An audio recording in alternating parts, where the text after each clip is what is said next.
Right now, there's a good chance you have a cabinet somewhere with 4, 5, maybe 8 different supplement bottles in it. Maybe a multivitamin you've been taking for years, some calcium tablets your doctor mentioned at some point, a fish oil capsule, maybe something for memory, possibly a joint formula you saw advertised. Here's a question worth sitting with. Do you actually know if any of them are working? Because here's what the science actually says, and it might surprise you. Some of what's in that cabinet is genuinely, measurably protecting your health. But a significant portion of it is probably doing nothing at all, and a small slice of it could actually be making things worse. Today we're going to sort all of that out.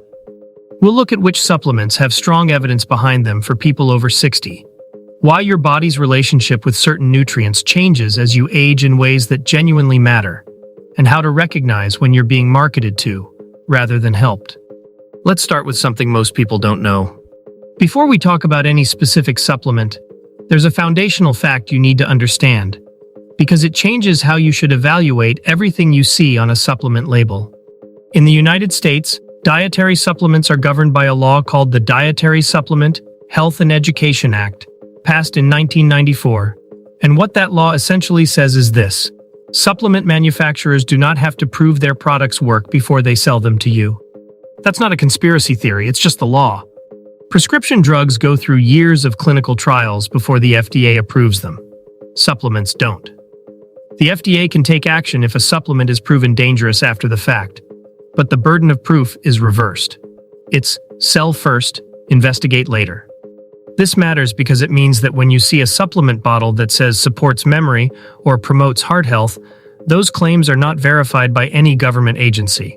They're marketing language, and the industry generating those claims is worth roughly $50 billion a year in the United States, with people over 65 as its largest and most reliable spending demographic.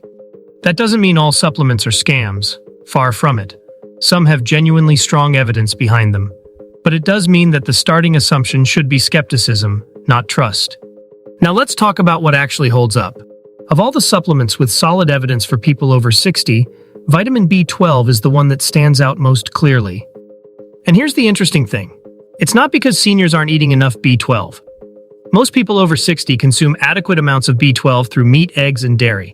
The problem is absorption. To understand why this matters, let's walk through what normally happens when you eat a piece of chicken or drink a glass of milk. B12 in food is bound to proteins. When it hits your stomach, two things need to happen. Your stomach acid and an enzyme called pepsin have to break the B12 free from those proteins.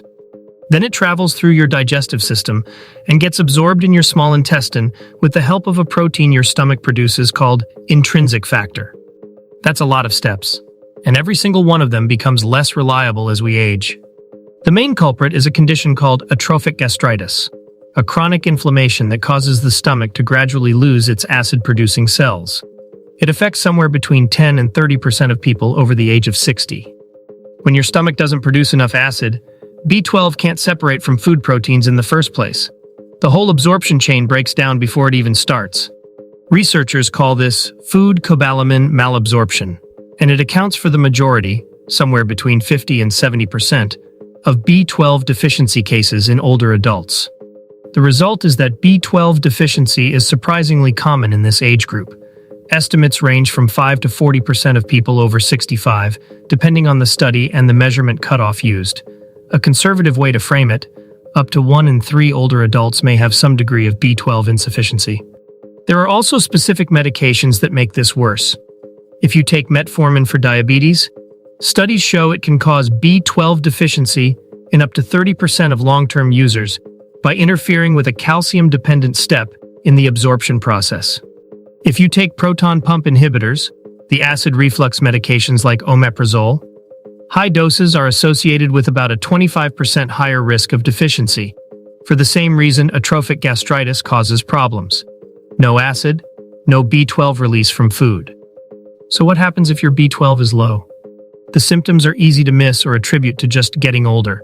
Fatigue, weakness, tingling or numbness in the hands and feet, difficulty with balance, brain fog. In more advanced cases, B12 deficiency can cause a form of anemia and serious neurological damage that, if caught late, may not fully reverse. Now here's where the good news comes in. Crystalline B12, the form found in supplements and fortified foods, doesn't require stomach acid to be absorbed. It's not bound to protein. Your gut can take it in directly, bypassing the whole broken-down absorption chain. Even in people with significant atrophic gastritis, crystalline B12 supplements work. And a December 2025 meta-analysis, a large pooled analysis of multiple clinical trials, found high-certainty evidence that B vitamin supplementation, including B12, does provide a meaningful benefit to cognitive function in older adults who are deficient or have elevated homocysteine, a compound linked to brain aging and dementia risk. The important nuance is that benefit is greatest when there's an actual deficiency. Taking extra B12 when your levels are already normal adds very little. So here's the actionable takeaway. Ask your doctor to check your B12 level at your next physical. It's a simple blood test. If you're deficient, supplement. If you take metformin or a proton pump inhibitor, ask specifically about your B12 status, because your medication may be quietly depleting it. If your levels are normal and you have no risk factors, a standard multivitamin that includes B12 is probably sufficient. Calcium has had a complicated decade in the medical literature. And if you've been paying attention to health news, you might have heard something alarming about calcium supplements and heart attacks. Let's untangle that story, because it's more nuanced than most headlines suggested. First, the basics. Calcium is essential for bone strength, and older adults need more of it than they might expect. The recommendation for women over 50 and men over 70 is 1,200 milligrams per day total, from all sources combined.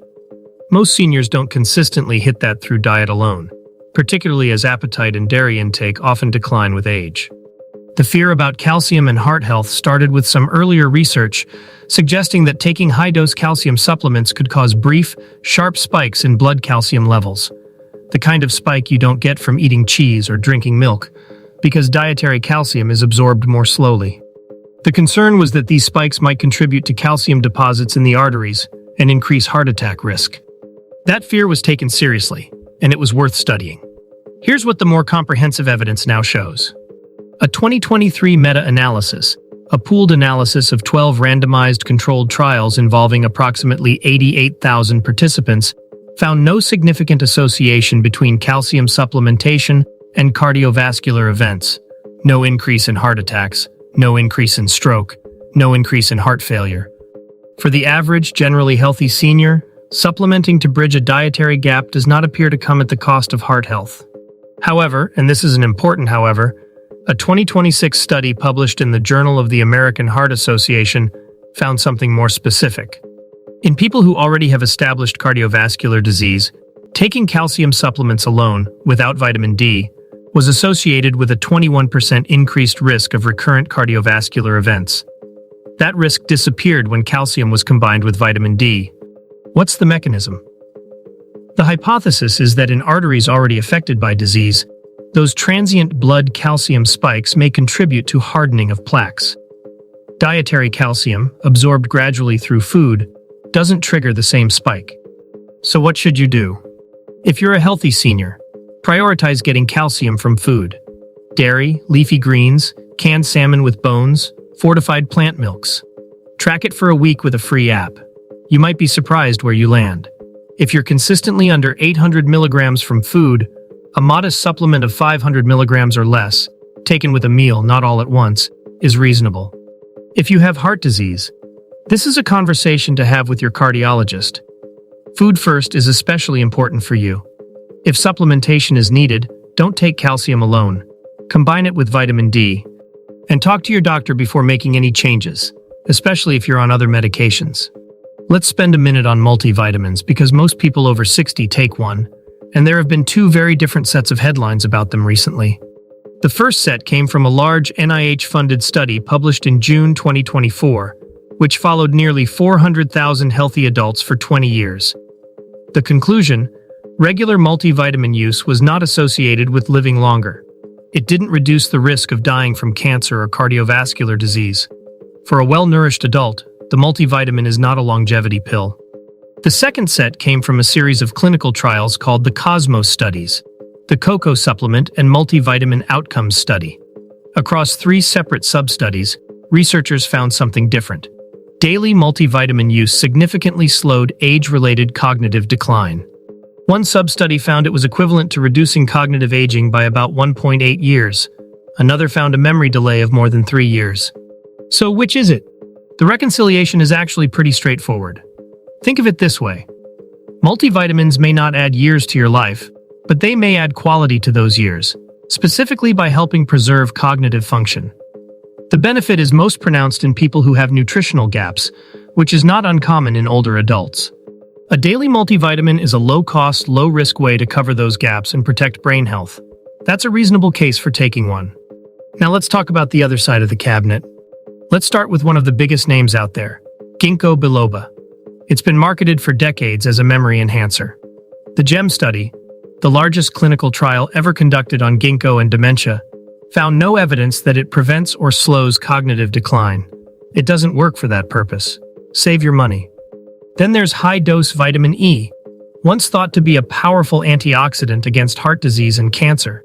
Large trials found no protective benefit, and high doses actually increase the risk of bleeding, particularly dangerous if you're on blood thinners. The antioxidant theory, while appealing, didn't survive rigorous testing. Beta-carotene supplements, pushed as cancer prevention. The evidence not only failed to support this, one major trial found increased lung cancer risk in smokers taking beta-carotene. If you smoke or are a former smoker, it is incredibly important that you avoid these entirely. Glucosamine and chondroitin, popular for joint pain. The evidence is mixed at best. Some people report modest benefit. Large clinical trials show inconsistent results. If you've been taking it for months and haven't noticed a difference, you likely won't. Iron, unless you're actually deficient. Iron deficiency is relatively rare in postmenopausal women and older men, but many seniors take iron-containing multivitamins or supplements just in case. Excess iron is not benign. It's been linked to increased risk of heart disease, diabetes, and organ damage. Don't supplement iron without a blood test confirming deficiency. St. John's wort, sometimes taken for mild depression. Here's the problem. It's a potent inducer of an enzyme in your liver called CYP3A4, which metabolizes roughly half of all prescription drugs. By speeding up that enzyme, John's wort can effectively flush medications out of your system before they have a chance to work. It reduces the effectiveness of statins, blood thinners like warfarin, antidepressants, heart medications like digoxin.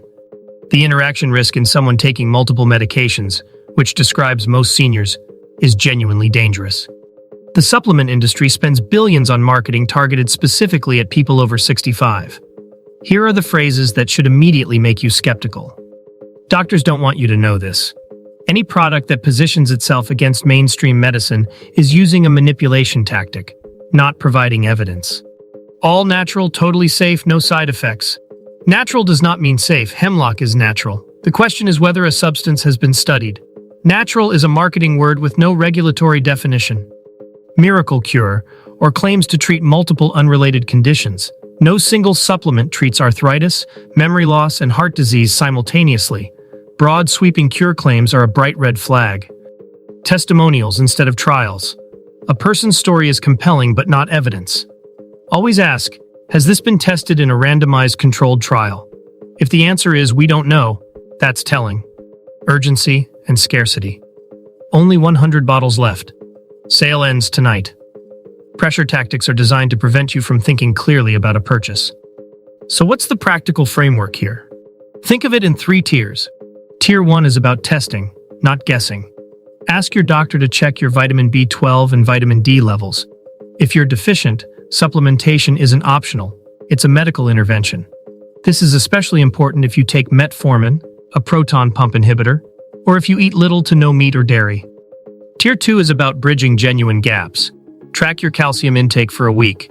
If you're regularly under 800 milligrams from food, a modest supplement, no more than 500 milligrams at a time with a meal, is reasonable. Combine it with vitamin D. If you have heart disease, prioritize food and talk to your cardiologist first. Tier 3 is quality of life support. A daily multivitamin is a reasonable, low-cost way to slow cognitive aging and fill nutritional gaps. If sleep is a challenge, low-dose melatonin, 0.5 to 3 milligrams, is evidence-backed. Magnesium can also help with relaxation, but only if your kidneys are healthy enough to clear it. So check with your doctor first. If you have intermediate macular degeneration, ask your eye doctor about the AREDS 2 formula specifically. As for everything else, the memory blends, the ginkgo, the high-dose antioxidants, the energy boosters, my best advice is to bring a healthy dose of skepticism and ask your doctor or pharmacist before spending your money on it. Here's the bottom line. Your body at 65 is not the same as your body at 35. The way you absorb nutrients has changed in real, documented physiological ways. That doesn't mean you need a cabinet full of supplements to compensate. It means you need to be thoughtful about which ones actually address what's happening in your body and which ones are simply very well-marketed promises. Get tested, know your numbers, fill real gaps with real evidence, and when something sounds too good to be true, in health, as in most things, it usually is. Thanks for watching Staying Sharp. If this helped you think more clearly about your supplement routine, share it with someone who might need it. Subscribe for more evidence-based health content, and as always, stay sharp.